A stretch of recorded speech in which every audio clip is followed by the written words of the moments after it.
नमस्कार, lead India के इस वीडियो में आपका बहुत बहुत स्वागत है। दोस्तों, मैं हूं एडवोकेट सुभाष सिंह। इस वीडियो में डिस्कस करेंगे कि मैरिज हो गया है लेकिन रजिस्ट्रेशन नहीं हो रहा है, कैसे कराएं रजिस्ट्रेशन। आमतौर से जितने भी कपल मैरिज करते हैं उसके बाद से उनको मैरिज रजिस्ट्रेशन भी कराना होता है, लेकिन ये आजकल बहुत ज़्यादा देखा गया है कि आप मैरिज तो कर पा रहे हैं, यानी आप टेम्पल में या किसी मौलवी के थ्रू आप निकाह कर लेते हैं या टेम्पल में आप मैरिज कर लेते हैं, आर्य समाज में मैरिज कर लेते हैं, लेकिन आपकी मैरिज रजिस्टर्ड नहीं हो पा रही है और ये कॉल्स बहुत ज़्यादा बढ़ गए हैं। उसके पीछे क्या कारण है, इस बारे में डिस्कस करेंगे और आपको सोल्यूशन भी बताएंगे। देखिए, सबसे पहली बात तो यह है कि आजकल बहुत सारे लोग जो कंफ्यूज हैं, कपल कंफ्यूज हैं, वो अलग अलग जगहों पे पता करने की कोशिश करते हैं कि मैरिज और मैरिज रजिस्ट्रेशन का प्रोसेस हो पाएगा या नहीं हो पाएगा। जब वो पता करने की कोशिश करते हैं तो ऐसे बहुत सारे लोग हैं जो झूठ बोल करके बुला रहे हैं और बुलाने के बाद से बाद में बताते हैं, जब पूरा फीस लेते हैं, कि अब आपका रजिस्ट्रेशन नहीं हो पाएगा। तो ये एक बहुत बड़ी समस्या है और ऐसे लोगों से आपको बचने की कोशिश करनी चाहिए। और ये वीडियो मैं इसलिए भी बना रहा हूँ क्योंकि जो कॉल्स हमारे पास आ रहे हैं वो कपल काफ़ी ज़्यादा परेशान हैं, इमोशनली टूटे हुए हैं और उनके पास कोई सोल्यूशन नहीं है। और हम भी क्या कर सकते हैं, आपने मान लीजिए आपने कहीं और जा कर के, कल ही एक पंकज नाम के कपल का कॉल आया था और उनके साथ हुआ ये था कि वो घर से निकले, बिहार के रहने वाले थे और किसी ने उनको गाज़ियाबाद में बुलाया और बुला करके कहा कि आपका मैरिज और मैरिज रजिस्ट्रेशन दोनों ही करा देंगे। जब वो गाज़ियाबाद में गए तो वहाँ पे मैरिज हो गया लेकिन रजिस्ट्रेशन नहीं कराया गया क्योंकि हो ही नहीं सकता था।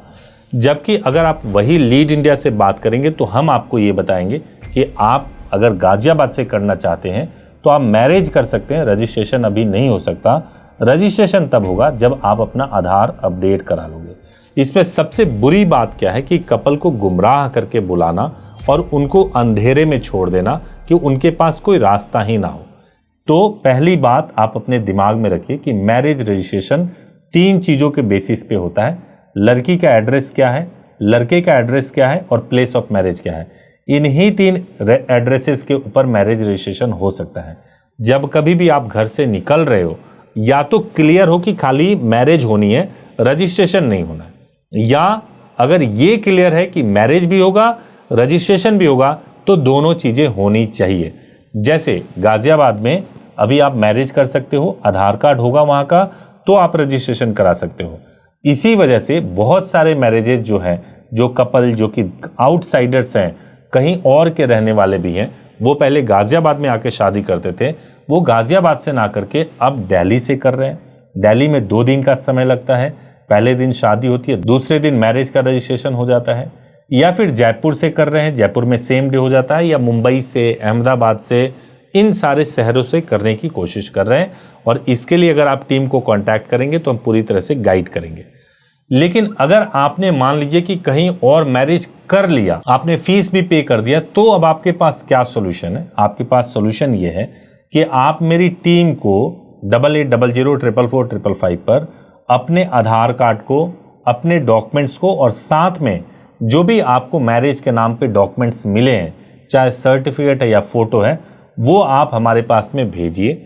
उसको हम देखेंगे कि वो जेन्युइन है या नहीं जेन्युइन है, जो मैरिज का सर्टिफिकेट जेन्युइन है या नहीं जेन्युइन है। अगर वो जेन्युइन हुआ तो कोशिश करेंगे कि जो भी लोकेशन आपका है वहाँ से रजिस्ट्रेशन करा दें, या फिर अगर वो नहीं हो सकता है तो हम आपको बोले कि पूरे प्रोसेस को ठीक से आप कर लीजिए, फिर से कर लीजिए। तो ये डिपेंड करता है कि आपकी सिचुएशन क्या है और उस सिचुएशन को कैसे डील करना है। तो जब आप डॉक्यूमेंट भेजेंगे तो डेफिनेटली आपको बताएंगे और उससे आपको लाभ मिलेगा। बस इतना कह सकता हूं कि परेशान मत होइए, परेशान होने की जरूरत नहीं है, इसका भी सोल्यूशन है और आराम से इसका सोल्यूशन निकाला जा सकता है। Thank you so much for watching this video. Thank you so much.